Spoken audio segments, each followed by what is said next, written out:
Hello, Flosstube. Today is Saturday, June 15th, the day before Father's Day. Happy Father's Day to, I don't know if that I have any male viewers, but male subscribers, but just in case they're male viewers, happy Father's Day tomorrow. And for those of you who have a father and are celebrating Father's Day, happy Father's Day. My name is Elizabeth Martinez, phantastitches, and this is Flosstube update number 69. And for Father's Day, we're gonna try to make homemade ice cream. I don't know. It's been a few years since we've used we have an electric, motor ice cream maker thing, and it's been a while since we used it. So I'm hoping that it works. If not, we have a contingency plan. We have some store-bought ice cream in the freezer, so one way or another, we're having ice cream. But my sister bought a bunch of toppings and stuff like that, so we're gonna have homemade sundaes or whatever. Anyway, so that's Father's Day. So today we're gonna talk about cross stitch. Oh, well. I'll get to that in a second. So anyway, I didn't stitch at all, I think, yesterday, except maybe in the wee hours of the morning, 4 o'clock in the morning or 3 o'clock in the morning, which is my usual thing. I end up stitching early in the morning and then sleeping, and then, but so at some point during the day, I went grocery shopping with my older sister. We came back, and after lunch, I went out shopping with my younger sister, and we went to Wally Mart. And one of the things that I bought, I don't have a good picture of it here, but anyway, it's one of those, you've seen them all. People have them, the little racks with the different multicolored drawers, and you can put stuff in them. There are two versions of it. There's a metal version. My cat is lying on my stuff. Sorry. Snug, please don't do that. There is a metal version of it. And I didn't see that anybody had it in the store. Maybe if I kept looking around at various places, I don't know, but it was something you could order online, like at Target. You could order it online and have it, I guess, delivered to a Target store or whatever, but it was metal or whatever. And Walmart has a plastic drawer version, which is it's a little cheaper, much cheaper, and I don't know that the drawers are as deep or whatever, but it suits my purposes. So I bought that to organize my cross stitch stuff, and most of it fits in there. I have patterns and kits, and I have finishing materials and stuff like that, and then I have some other arts and crafts stuff. And I think I'm probably gonna buy one more little drawer unit thing. Plastic, just something plastic to keep some of the odds and ends in, But I also bought a drawer unit thing to use as a nightstand, because one of the problems I had was my naughty cats knocking things down. I had it like an open front. It's basically like a, I don't know, it had like a shorter shelf and a big shelf, and and I just kind of kept stuff in there. I had anyway, but Snug, when he wanted to get my attention in the middle of the night, usually, he would just go and knock things down, knock things over, and so yeah, so I wanted something that he couldn't get into. He can still get on top of it, of course, which is also naughty, but that's the way he is. He's lying on my cross stitch. Fortunately, he's just lying on a plastic bag, but Anyway, so I bought those little drawer units, but while I was there, I also bought these little.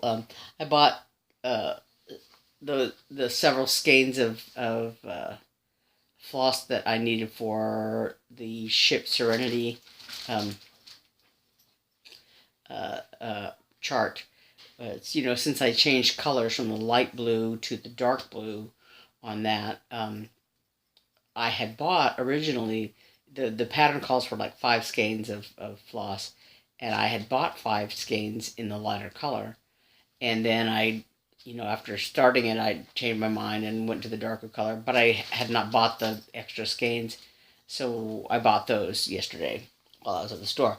But I found found these little bitty organizers, and I've been looking for something small like this. Nowadays, most of the people who make them make like the full size, like 8 by 10 kind of size ones, and these are sectioned off. There's small sections like this, and then one large section. But these are perfect for if you bobbinate, for the bobbins in one for one project or whatever. One thing I had done is in this little Love You More studio. This is I guess a standard sleeve, small sleeve. I don't know. I don't know the sizes. It's one of the smaller ones. It's like the size of a you can put a regular, like a trade paperback book inside this. Anyway, but I have a small project box. So this is the project box I have been using for all 4 of my ship projects, because they all share a lot of the colors. And so this is I have this smaller one and another one that's either, I think it's smaller than this, that I have with my Daily Walk in the Woods project, because it had a lot of colors. So I've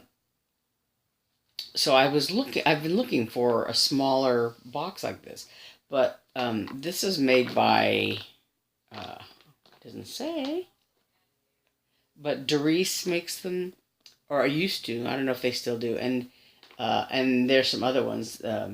This one is nice because it has hinges on the back. You can tell it's old because it has real hinges. Nowadays they have like plastic, it's like a fold for a hinge. But they're still good. I have one, a matter of fact, sitting over there with just a handful of bobbins in it, because it's basically empty. But this is but the full size ones are how I store my thread bobbins. I have, I think 3 or 4 of those boxes. Anyway, so I've been looking for a small boxes like that for projects, and so these little boxes, I think will be good for that. I bought 2 of them, and this one has the skeins of thread that I bought. Anyway, so these, I hope to use those in the future for keeping my floss in. And I also, when I was at the grocery store, I bought inexpensive project bags, gallon storage bags, and little bags, so I can put smaller projects, different projects, whatever in them. So last Saturday, I was in the middle of approximately the middle of 24 hours of cross stitch, and I had shown my other projects, and I'll just recap that slightly because some of them I haven't done anymore since then, right? So Tiny Modernist I was using for the T and the N and the second T and Y of 20, and I had and I haven't done anything more since then. So this, I want to get this a little bit closer, so you can see the the sleigh runner down here, and then this is the one of the nutcrackers, and the stove. And I had started to stitch one of the stop cat stop. There's a cat wreaking havoc over here. Snug, please. The cats were asleep until I started doing this, and then Snug got up. But there was a little elf right here, and I'm gonna kill you, cat. I'm just joking. I wouldn't kill him. He's my baby. Anyway, there was a little elf there's a little elf that stands right here, and I had looked at the pattern and I thought, oh, her shoes are this color. And then as I did them, I thought it's a little unusual for her shoes to be this sort of bluish color that I was working with, in the pants and the stove, and I looked at it more closely, and it was a different symbol. So I took her shoes out. Let me see if I can. Oh, well, it happens if you hold it right there up. Yeah, this little elf right here. Her shoes, for some reason, the symbol on them looks like the blue symbol on it. So, anyway, I took them out. It wasn't very many stitches, but it's one of those aggravating things. So yeah, I just worked on that. So anyway, that was those letters, and the wolf. See if I kind of messed it up here. The wolf, like I said, I just did this little, where is it? Yeah, this little area right here. When I worked on him for the W. And then the E for Eeyore. He's over here. I did this area on this side. And, I thought I had done a lot of stitches, but, yeah. The one I made, you can really see the progress on, is this cat. I finished the white, and I did his little, wearing a little jingle bell. I did that bell. There's a lot of back stitching that goes on the front. But I did his tongue, and the inside of his ears. And, yeah, this is the beginning of another cat sitting over here.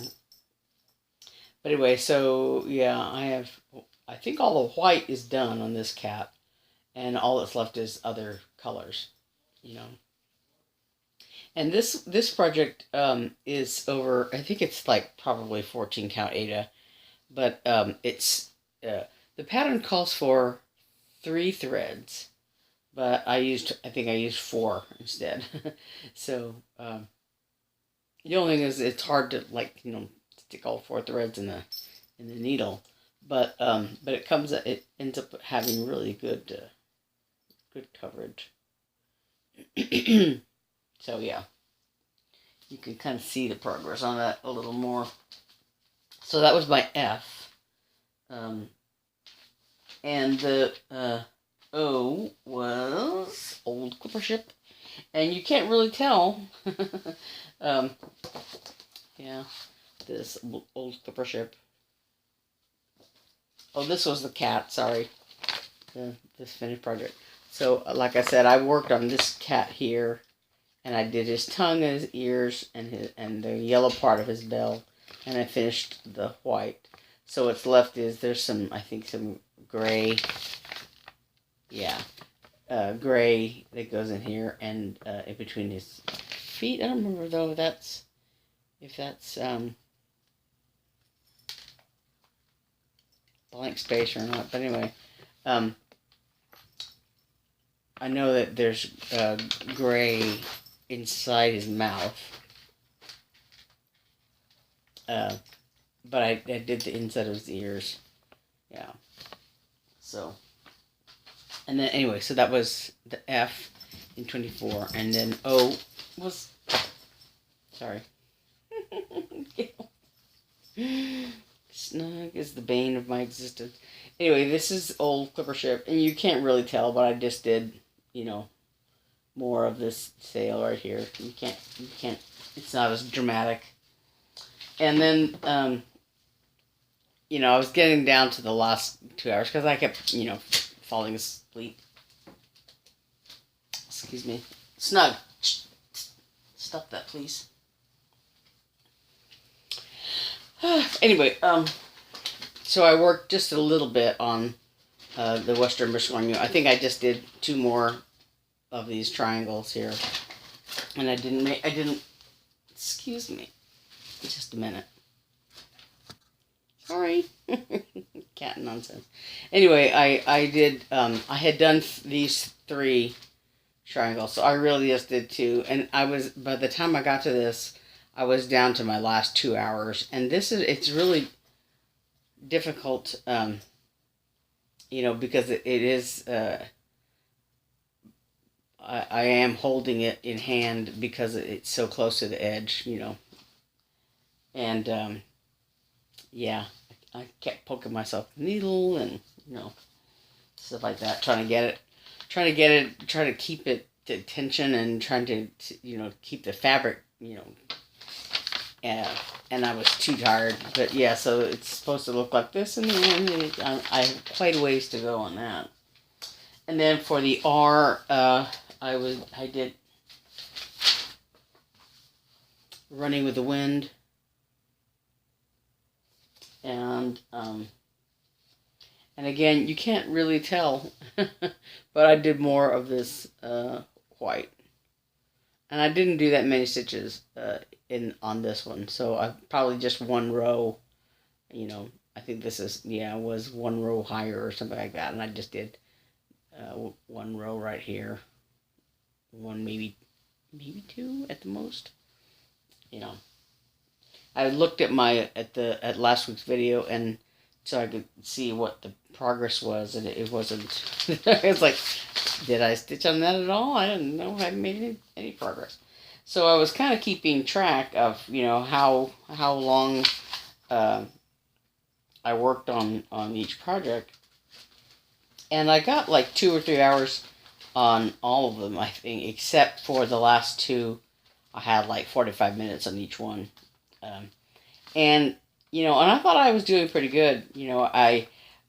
I know that like on the wolf, I only put in about 44 stitches or so, because it was like I said, I spent most of the time looking for the thread, and which I did not get beforehand, and then which was a mistake. I should have got that sooner, so I had to but so yeah, I kind of wasted a lot of time just sort of looking for that thread, and but so I thought I was doing pretty good, 74 stitches the first time I picked up the Santa's house, and 96 stitches on Eeyore and the Midnight Meow thing, and about 100 on Old Clipper Ship, but then only 32 on the Western Biscornu, on those two little purple triangles, and only about 45 stitches on Running with the Wind. So I was pooping out toward the end there. Well, and I didn't have very much time, So I had a total of about 624 stitches, which is not a whole lot compared to other people who had, like maybe 200, 300 stitches for 45 minutes or an hour or something like that. So, yeah. So, it's kind of slow, but there's no such thing as a cross stitch, please. So, whatever. I made some progress on each of them. And then, this Thursday, sorry, I'm looking around. This Thursday, the second part of the Hello Pumpkin Sal came out. And I hadn't showed this progress on this one at all, but, not since last week, I guess. Yeah. But I did some work on this. I finished the 2 pumpkins except for the stems. This darker blue here will be on the end over here. Yeah, over here on this end, and then on this end also, and then the 2 stems. It'll be on the 2 stems on these pumpkins. And then the only thing I'm concerned about is this leaf color here is pretty light on this pinky fabric. This was avocado dye. You can there's the white spot, the big white spot. this was avocado dyed. It's even weave. I kind of don't like that little spot, but I don't want to do anything about it. I can't do anything about it now. Um, but all the colors stand out pretty good except for this one, which is almost the same shade as the fabric. It's you can kind of see it. Um, there's a big owl that goes right over here somewhere, and this light color is in his wings, and it's a cat about to knock everything down. Excuse me just 1 minute. Sorry. Oh my gosh. Okay. So, um, anyway, there's an owl. Where does it go? It's over here. Over here. A big owl that sits right here. And I kind of had to laugh because one of the things that I used to go to this X-Files website pretty often. Well, I went I spent every day there probably back in the days when the X-Files was on the air. And then in the last, few years, I had gone back. I mean, the last several years, the last years that the show was winding down and the movies came out and stuff like that. But anyway, one of the people, the regulars on that board was a girl named Dee Dee, and she and I were friends, and we were of the old school, if you could say, friends from a long time ago. But one of the things that happened when I was living in Little Rock was there was a person that lived. I suspect it was the guy that lived kind of catty corner behind my apartment, who was periodically throwing rocks at my window, breaking my window. He broke my bedroom window twice with a rock. But the first time it happened, I wasn't really sure what it was, whether it was a gunshot or whether it was a rock, what had gone on, because it took me a few days to actually find the rock that the guy had thrown at my window. But anyway, so the window was broken, but fortunately it was a double paned window, and there was a screen, so the rock didn't actually come in the window, but it broke, both panes of glass. And I had called the police, because I wasn't sure, like I said, what it was. And they said, well, it wasn't a bullet, because the bullet would have gone through and, hit the wall or something. So the policeman went outside and looked around, and they couldn't find the rock. It was kind of there was a fence back there. It was next to the fence, finally. But they looked around, and it was dark, and they really couldn't see, and all they could see was this one feather.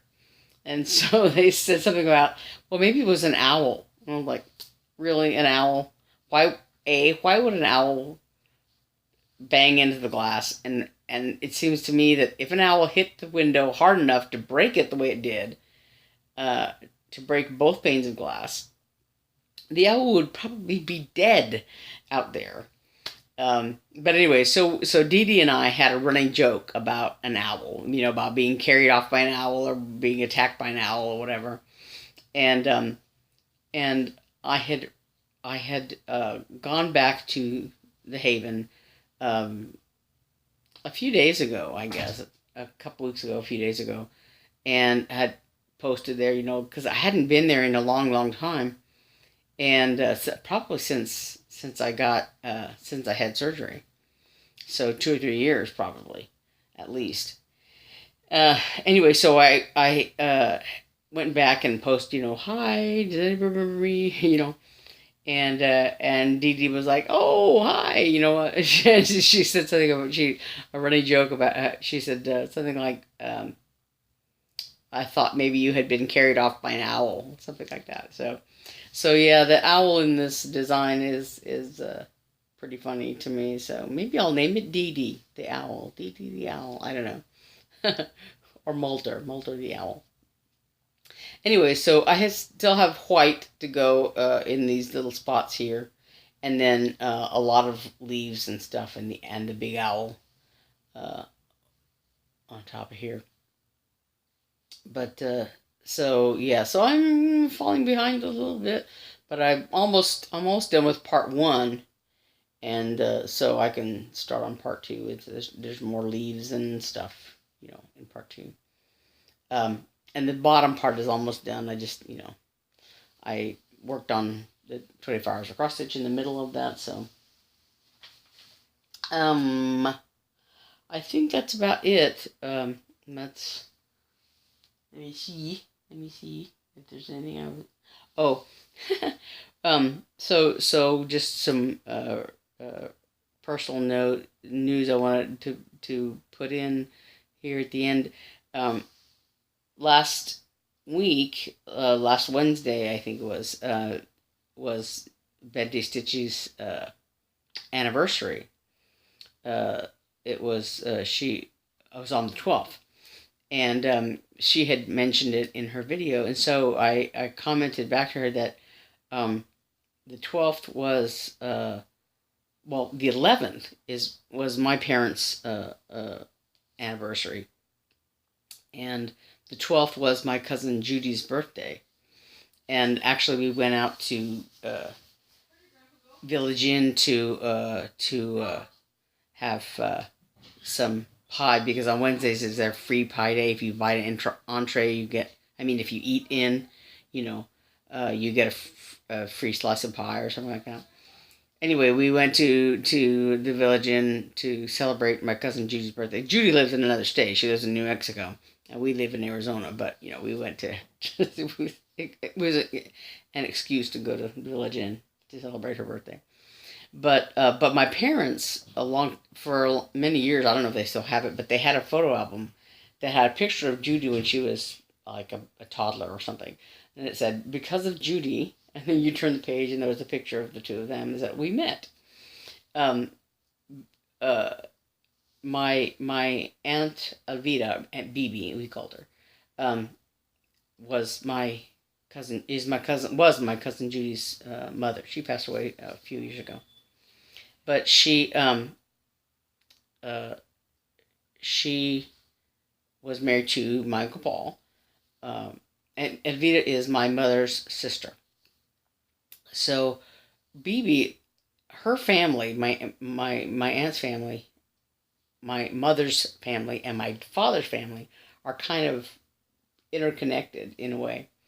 When Bibi was in college, she was friends with a girl named Phoebe and a girl named Bertha. So the three of them, I don't know if they were in the dorm together or they knew each other. The three of them were friends.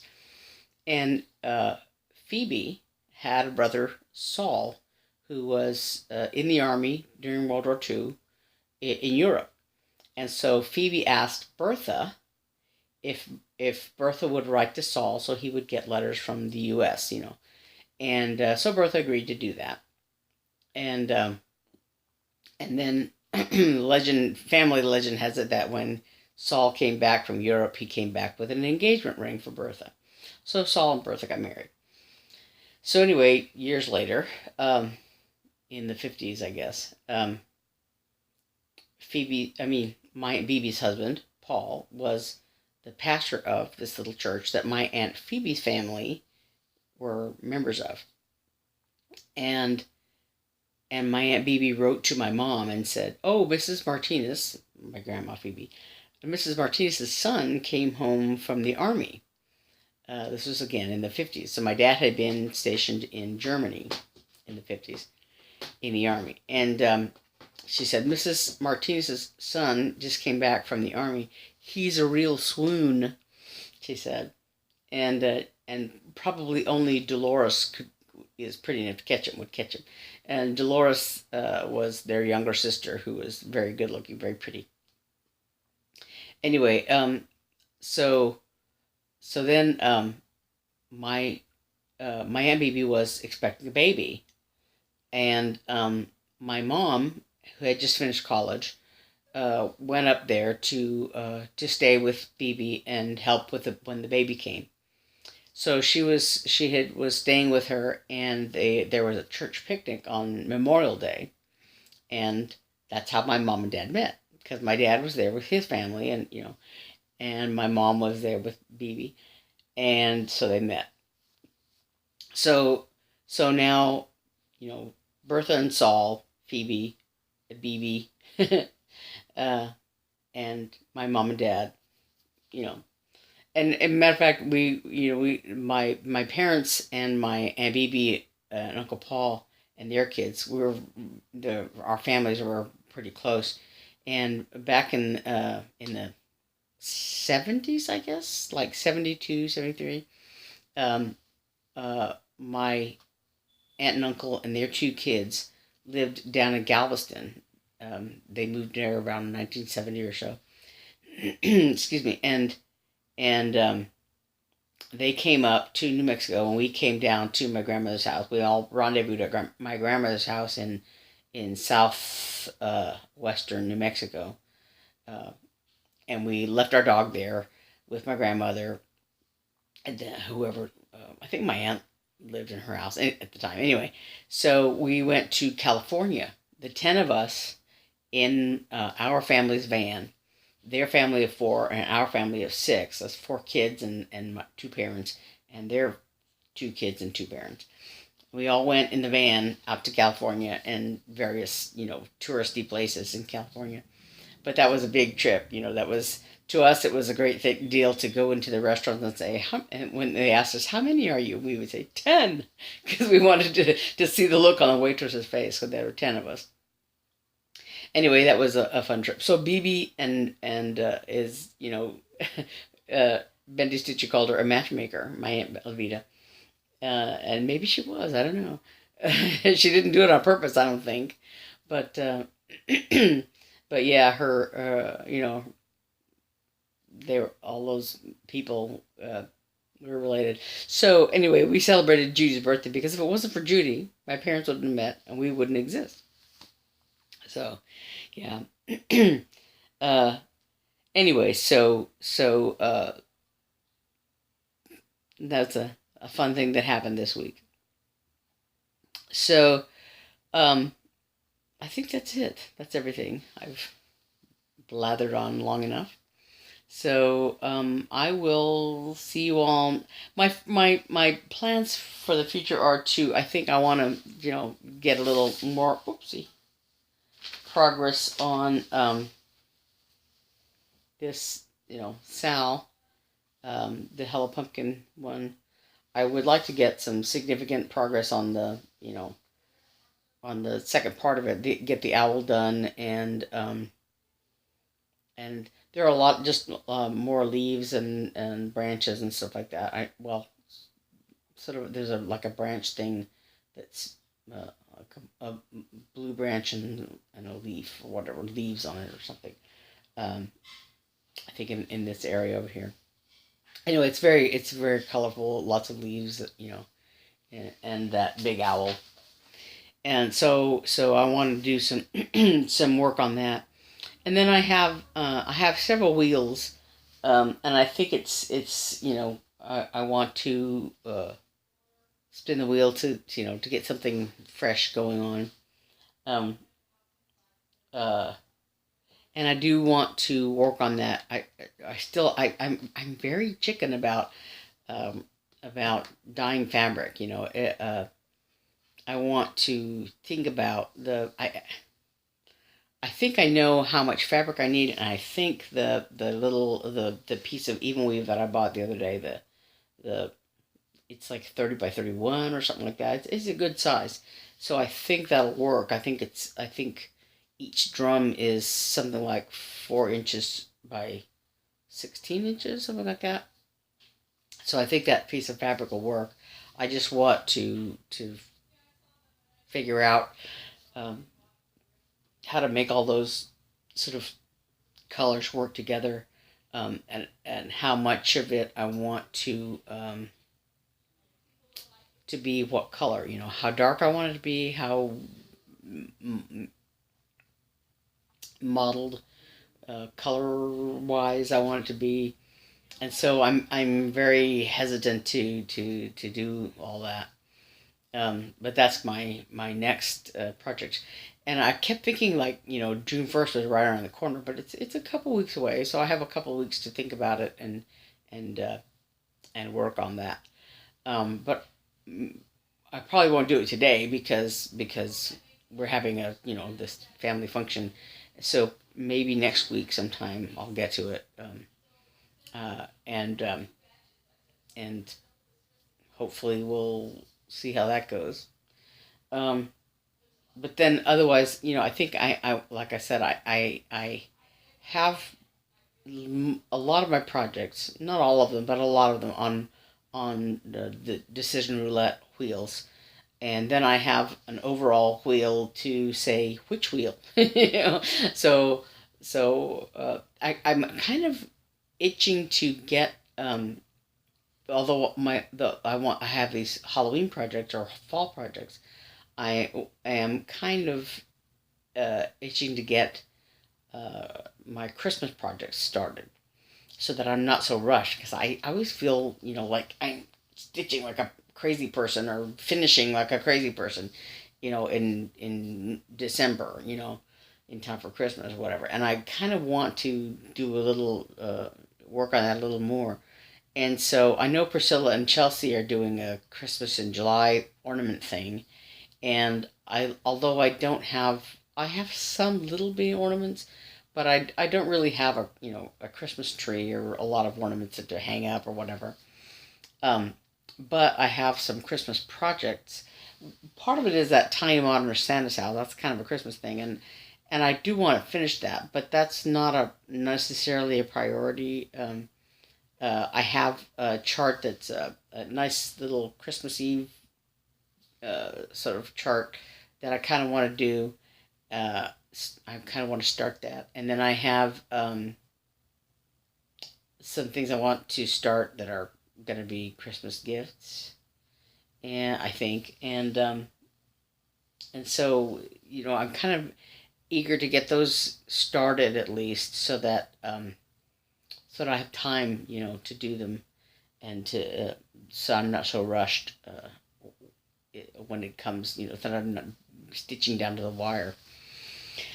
But I don't know.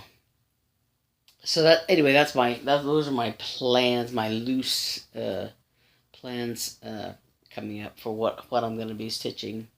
I don't know. I don't know. So anyway, that's the cats are bugging me now, so it must be time to go. Uh, all right, so I will see you next week, and happy Father's Day tomorrow to everybody, and I'll see you next time. Bye. Thanks. Bye.